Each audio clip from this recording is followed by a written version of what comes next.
All right, if you guys have just watched Kaitlin Bennett's latest video on YouTube at Liberty Hangout, she was conducting interviews on a sidewalk, and the bar owner, Stephen Evans of Abbey Bar DeLand, decides to call the cops to try to have Kaitlin Bennett trespassed.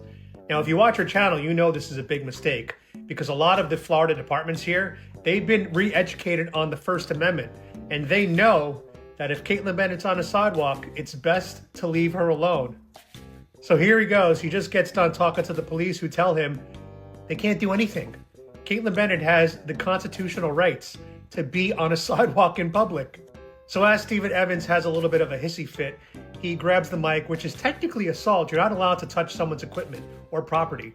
So of course I want to show support for the First Amendment. I want to show support for Kaitlin Bennett. So I went to their Facebook page, Abbey Bar, on Facebook, and I left a comment and I wrote, "Is free speech allowed at your bar?" And there are a ton of comments. No MAGA allowed, conservatives not welcome, no MAGA allowed, your place will go out of business in 6 months, enjoy the reviews. But then something interesting happened. As soon as I left my comment, they blocked me.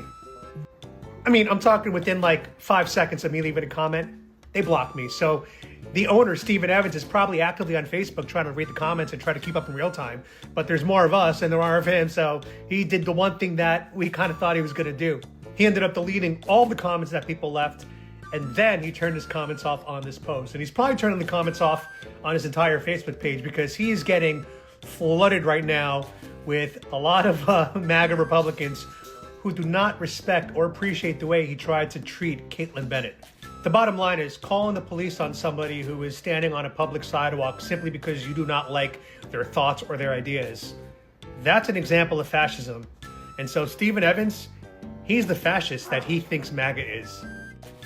Anyway, I'm not going to leave his bar review, but you guys could do what you want. It's your body, your choice. But I think this guy needs to be re-educated on the First Amendment and our rights in public. God bless Kaitlin Bennett.